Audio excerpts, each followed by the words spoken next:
थी। अगर एक किसान की भाषा में कहूं, जिस भूमि की गुड़ाई खरपतवारों को निकालना प्रारंभ 1875 में हुआ था, तो ठीक 27 वर्ष बाद उस भूमि में पुनः भारत के गौरव को बोने का बीज गुरुकुल की स्थापना करके स्वामी श्रद्धानंद ने किया था।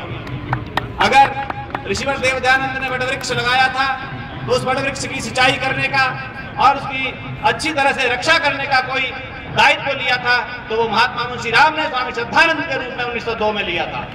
अगर ऋषि दयानंद ने आर्ष पाठ विधि का नारा देकर के पूरे विश्व का गुरु भारत बना था, इस बात की गौरव गरिमा की चर्चा की थी, तो उस चर्चा को कार्यान्वयन करने का काम महात्मा मुंशी राम ने 1902 में गुरुकुल कांगड़ी विश्वविद्यालय की स्थापना करके किया था। अगर ऋषि दयानंद ने ये कहा था वेदों की ओर लौटो और वैदिक संस्कृत के विद्यार्थी बन करके, जो वैदिक संस्कृत की जगह पर अनार्ष पाठ विधि से पढ़ाया जा रहा है, जिस संस्कृत के कारण वेद के मंत्रों का अर्थ की जगह अनर्थ हो रहा है, तो उसको सार्थक अर्थों के करने का दायित्व अगर किसी ने लिया था, तो महात्मा मुंशी राम अमर स्वामी श्रद्धानंद ने लिया था। मैं आपके बीच उनके जीवन की घटनाएं सुना करके बार बार उन्हीं बातों का पृष्ठपेषण करूं जिन्हें आप प्रतिवर्ष सुनते हैं, तो मुझे लगता है समय का दुरुपयोग होगा, क्योंकि आप सब कल्याण मार्ग का पथिक पढ़ें, मेरे पिता पढ़ें। मैं निवेदन आपसे करना चाहता हूं, मुझे एक बात प्रातःकाल सूझ रही थी। मैं जितने गुरुओं का वर्णन पढ़ता हूं, ऋषियों के रूप में उन्होंने राजाओं से संतानों को लेकर के अपना शिष्य बनाया, और भारत में जिनके नाम मर्यादा पुरुषोत्तम श्री राम के रूप में लिया जाता है, वशिष्ठ मुनि ने उनको पढ़ा करके मर्यादा पुरुषोत्तम बनाया। जिस योगीराज कृष्ण का नाम महर्षि देव दयानंद ने जिस गौरव के साथ लिया कि ऐसा व्यक्ति जिसके जन्म से लेकर मृत्यु पर्यंत कोई पाप न किया हो, ऐसे योगीराज कृष्ण को बनाने का दायित्व अंगिरस ऋषि ने लिया, तो वो पुत्र किसी और के थे। अगर उसी परंपरा को हम यहाँ तक लाकर देखें, तो मेरे श्रद्धानंद ने जो दायित्व लिया था, उसने किसी और के पुत्रों को लेकर के नहीं, अभी तो अपने आत्मजों को लेकर के दायित्व प्रारंभ किया। अपने आत्मज, अपने पुत्रों को लेकर के जिस पौधशाला का निर्माण किया, जिस गुरुकुल कांगड़ी विश्वविद्यालय की स्थापना की, वो बाद में औरों को कहने का हक था, पहले अपनी ओर से अपनी आहुति लगाई थी। आज हमारी आहुति में कहीं कमी इसलिए नजर आती है कि हम दूसरे की सामग्री उठा करके आहुति लगाना चाहते हैं, अपनी सामग्री को सुरक्षित रखना चाहते हैं। स्वामी श्रद्धानंद ने आहुतियां जो लगाई, वो इसलिए प्रकाशित हुई, इसलिए प्रज्वलित हुई, इसलिए उनका ओज अब तेज फैला, क्योंकि वो आहुतियां अपने घर से लगानी शुरू की थी, अपनी सामग्री से लगानी शुरू की थी, अपने घर को बेच करके गुरुकुल कांगड़ी विश्वविद्यालय की स्थापना की थी, अपनी पत्नी के गहनों को बेचकर स्थापना की थी। मैं आपसे निवेदन करना चाहता हूं, अगर उसी ईमानदारी के साथ, जिस ईमानदारी से महात्मा मुंशी राम के जीवन को जरा पढ़ करके देखिए, कितने आयु का वर्ग, आयु का समय उनका चला गया, जो आर्य समाज के संपर्क, ऋषि के संपर्क में नहीं आए थे, लेकिन आज संपर्क में आने के बाद 1883 से 1926 तक का जो कार्यकाल है, आप उसको उठा करके देखिए। उस कार्यकाल में एक एक पल का सदुपयोग करने वाला वो अमर हुतात्मा, अछूतोद्धार किया तो किसने? ऋषि का नारा था, ऋषि ने प्रयास किया, लेकिन उसका काम किसने किया? दलितोद्धार सभा की स्थापना करके स्वामी श्रद्धानंद ने प्रारंभ किया।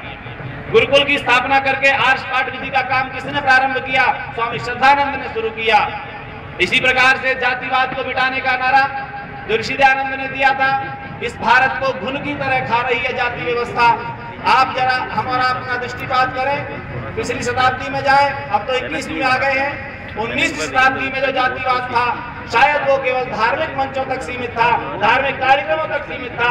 उसका प्रभाव राजनीतिक रूप से और सामाजिक रूप से दिखाई उतना ज्यादा नहीं दिखाई देता था। लेकिन आज जिस परिवेश में हम आप जी रहे हैं, वहाँ जातिवाद का जहर हर परिवेश में दिखाई दे रहा है। राजनीति जातिवाद पर आधारित है, शिक्षा जातिवाद पर आधारित है, राष्ट्र की संपदाओं का उपयोग जातिवाद पर आधारित है। और अगर आप दिल्ली से निकलते हो गाजियाबाद की ओर, मुझे कोई संकोच नहीं होता इन बातों को कहने में। एक व्यक्ति जो स्वयं जीवित है, उसकी मूर्तियों में अरबों रुपए लगा करके बड़े भूखंड को बर्बाद किया जा रहा है। इसी प्रकार से जातिवाद का नारा देकर लोग राजनीति कर रहे हैं, लेकिन हम क्या केवल एक क्षेत्र में कार्य करके आर्य समाज की दीवारों के अंदर आहुतियां लगा करके श्रद्धानंद को श्रद्धांजलि दे पाएंगे? अगर हमने इस सामाजिक परिवेश में अपने को, इस सामाजिक जो समस्याएं इस समय हैं, इनसे नहीं जोड़ा, तो बंधुओं निश्चित रूप से आर्य समाज गौण रूप से दिखाई देगा। मुख्य जो कार्य था उसका, वो समाज की हर समस्या का सामना करना, हर उस परिस्थिति के साथ आंदोलन करना जो राष्ट्र के लिए घातक हो सकती है। पिछले दिनों 23 तारीख को स्वामी श्रद्धानंद जी का आपने परसों बलिदान दिवस असली रूप में जिस दिन उनका बलिदान हुआ था, ठीक 23 तारीख के अखबार में एक और समाचार छपा। मुझे लगा, मैं पढ़ता था कि केवल हिंदू धर्म, जिसे सनातन धर्म की बात आदरणीय गोस्वामी जी कर रहे थे, उसी में जातिवाद के रूप में अपमानित होना पड़ता होगा या उसी में पिछड़े माने जाते होंगे। लेकिन इस देश की राष्ट्रीय सरकार ने एक और काम कर दिया है जो आप सबके सामने है। हम सोचते थे कि हमारे भाई इसलिए धर्मांतरित हो रहे हैं, इसलिए मत बदल रहे हैं क्योंकि उनको वहाँ पूरा सम्मान और सुविधाएं प्राप्त होती हैं, वहाँ पिछड़ापन नहीं रहता, वहाँ अछूत नहीं रहते। लेकिन जब सरकार कहती है कि उनको मत के आधार पर, मजहब के आधार पर आरक्षण दिया जाएगा, तो एक बहुत बड़ी चुनौती राष्ट्र के सामने आ गई है। बंधुओं, आर्य समाज को इस विषय में भी चुप बैठने का काम नहीं है। आर्य समाज ने जन जागृति करके इस बात का विरोध करना है।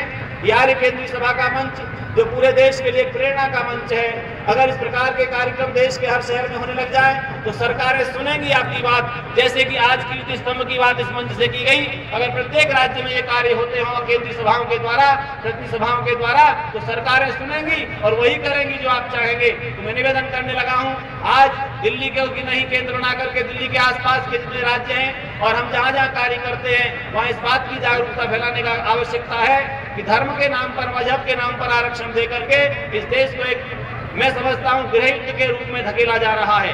आर्य समाज इस बात में भी चुप नहीं बैठेगा। हम अपने प्रयास गुरुकुल शिक्षा पद्धति के लिए रखे। एक और समस्या हमारे सामने बहुत बड़ी है। अगर आप लोग एनसीईआरटी के सिलेबस को देखते हो, सीबीएसई के सिलेबस को देखते हो, जिस वेद की रक्षा के लिए स्वामी श्रद्धानंद ने गुरुकुल कांगड़ी की स्थापना की थी, मैंने भी कहा कि संस्कृत सही अर्थ में पढ़ाई जाए।